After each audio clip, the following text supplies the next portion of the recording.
Friends, today we will study cardiac cycle. हम cardiac cycle की study करेंगे। उससे ठीक पहले हम देखेंगे एक बार अगेन हार्ट के स्ट्रक्चर की बात करते हैं। हमने प्रीवियस लेक्चर में हमने डिस्कस किया था हार्ट के स्ट्रक्चर के बारे में, ठीक है। तो हार्ट का स्ट्रक्चर या फिर इसका जो पाथवे है, आपके ब्लड का कंडक्शन जो है, उसको देखना जरूरी है कि आप कार्डियक साइकिल पढ़ो उससे पहले, ठीक है। तो देखो हार्ट आपका 4 चैम्बर्स में डिवाइड है। सुपरफिशियल हम क्विकली स्टडी करेंगे इस चीज को, क्योंकि हम तभी कार्डियक साइकिल पे आ पाएंगे। 2 एट्रियास, 2 वेंट्रिकल्स, ठीक है। एक साइड जो आपकी है, यहाँ आपका ऑक्सीजनेटेड ब्लड है, और जो आपका जो राइट साइड है, यहाँ आपका कार्बोक्सिलेटेड ब्लड प्रेजेंट है, ठीक है।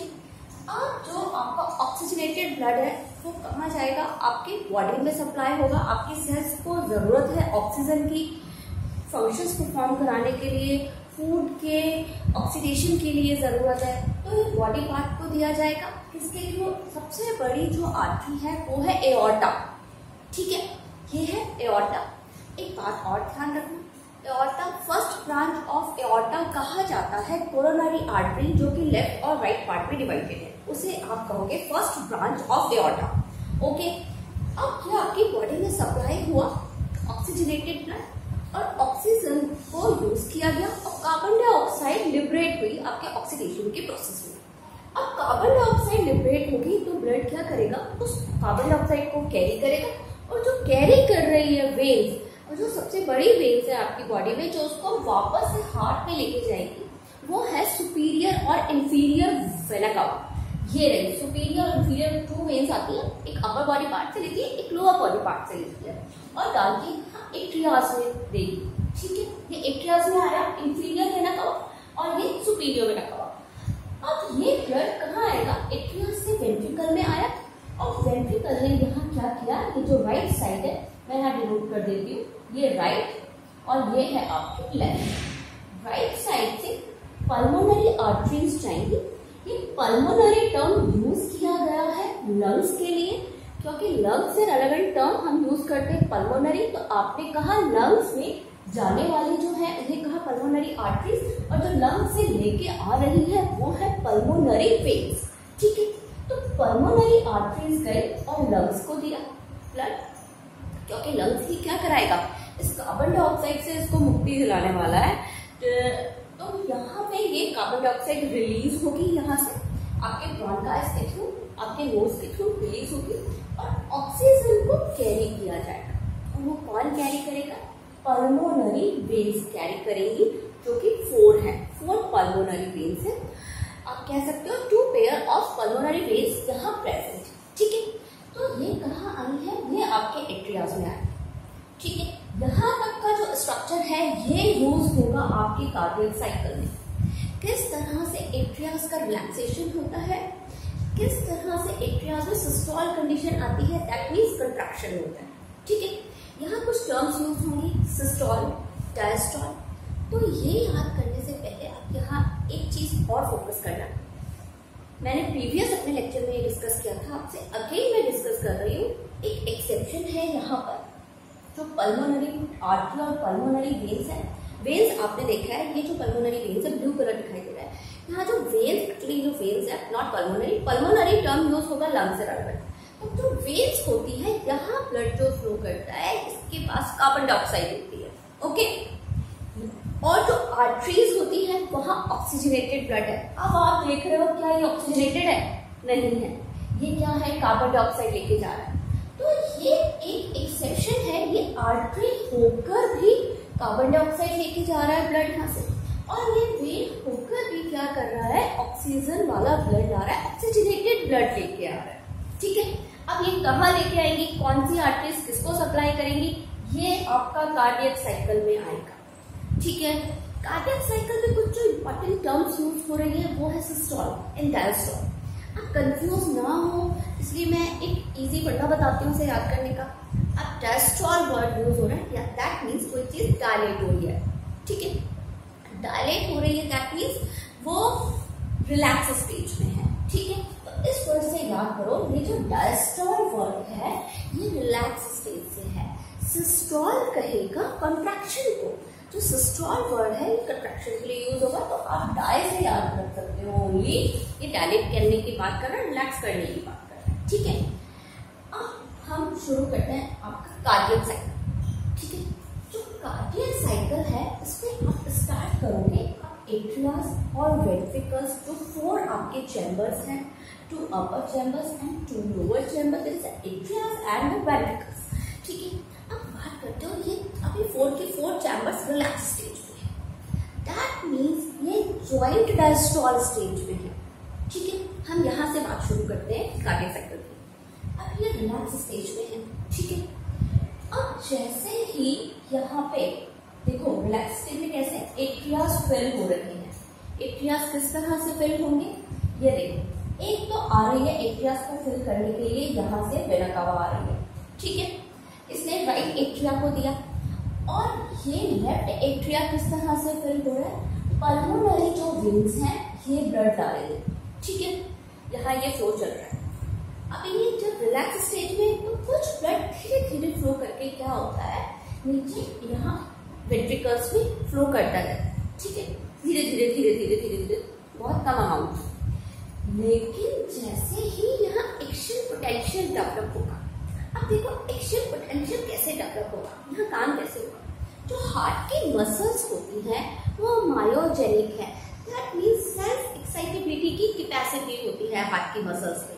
सेल्फ एक्साइटेबिलिटी की कैपेसिटी है, तो यहाँ ऐसे नोड, ये जो नोड दिखाई दे रहा है, ये black structure superior vena cava के पास प्रेजेंट होता है।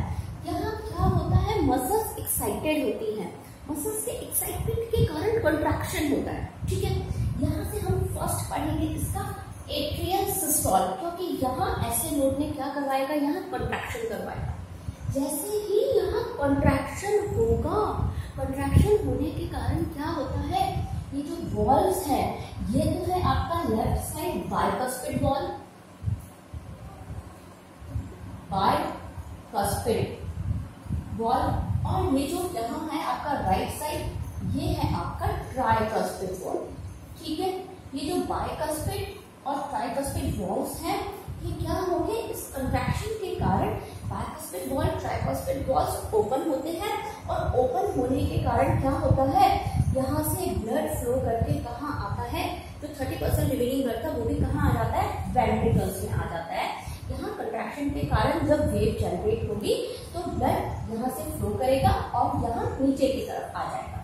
ये देखो कंट्रैक्शन हुआ, कहाँ, ऐसे नोड के कारण कंट्रैक्शन हुआ, एवी नोड में हुआ। ठीक है, अब जो कंट्रैक्शन हमने प्रीवियसली भी डिस्कस किया था, ये कंट्रैक्शन की वेव ऐसे नोड से एवी नोड पे आती है। फिर जो आपको दिखाई दे रहा है, इसको एवी नोड इसलिए कहते हैं, एट्रियोवेंट्रिकुलर नोड, ऐसे node that means sinus atrial node, then ये एवी एट्रियल और जो वेंट्रिकल का सेप्टा है यहाँ से पास होगा। जैसे ये यहाँ से पास होता है तो ये राइट और लेफ्ट पार्ट में डिवाइड हो गया है। जहाँ ये राइट और लेफ्ट पार्ट में डिवाइड होता है, इसे आप कहते हो bundle of his, bundle of हिस।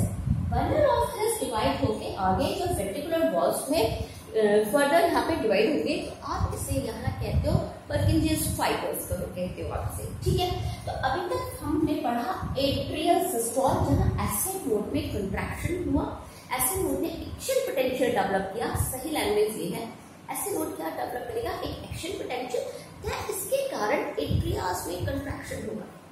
ठीक है, एट्रियास में कंट्रैक्शन हुआ, कंट्रैक्शन जैसे ही यहाँ होता है तो वॉल्स पे प्रेशर लगता है, ये ओपन होते हैं और ब्लड कहाँ आ जाएगा, अब आपके वेंट्रिकल्स में आ जाएगा। ठीक है, अब देखो वहां क्या होगा, यहाँ तो कंडीशन होगी वेंट्रिकुलर सिस्टोल। अब क्योंकि वेंट्रिकल्स फिल हो चुके हैं तो यहाँ तो कंडीशन होगी वेंट्रिकल सिस्टोल की, लेकिन इसके साथ ही साथ क्या होगा, ये जो एट्रियास थे ये रिलैक्स हो जाएंगे कि हमने तो हमारा काम कर दिया है, नाउ वी आर रिलैक्स।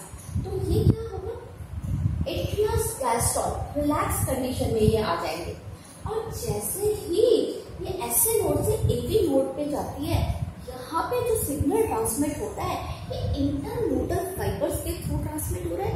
ये धीरे धीरे ट्रांसमिट होगा, लेकिन आगे जाके जो स्ट्रक्चर प्रेजेंट है, बंडल ऑफ हिस प्रेजेंट है, पर्किंजेस फाइबर्स है, ये उस वेव ऑफ प्रोपगेशन को क्या करेंगे, उस प्रोपगेशन की वेव को बहुत क्विकली ट्रांसमिट करते हैं सिग्नल्स को। ठीक है, क्विकली ट्रांसमिट होने के वेंट्रिकुलर सिस्टोल होता है वो बहुत क्विकली परफॉर्म होता है, इसीलिए कहा जाता है जो वेंट्रिकल्स की वॉल्स होती है वो 3 टाइम्स थिक होती है, 3 टाइम्स थिकर वॉल होती है as compare to right ventricle. Left ventricle की वॉल भी क्या है, थिक है, ठीक है।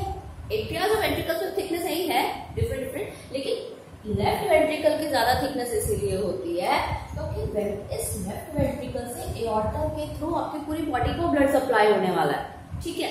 पूरी बॉडी को ब्लड सप्लाई होना है, हार्ट को भी होना है, हेड को भी होना है, ऑफकोर्स हार्ट को होना ही होना है, आपकी overall head to top blood supply होना है। तो वेंट्रिकल की वॉल्स को प्रेशर एक्सर्ट होता है, उस प्रेशर से बचाने के लिए क्या किया जाता है, उसकी वॉल्स में ज्यादा थिकनेस बढ़ाई जाती है, तो वहां थिकर वॉल प्रेजेंट है, ठीक है। हम आगे बढ़ते हैं वेंट्रिकुलर सिस्टोल की तरफ। अगेन तो वेंट्रिकुलर सिस्टोल कहता है कंट्रैक्शन यहाँ पे होगा क्योंकि यहाँ वेंट्रिकल्स पे प्रेशर बढ़ने लगता है। इसका प्रेशर बढ़ने लगता है यहाँ पे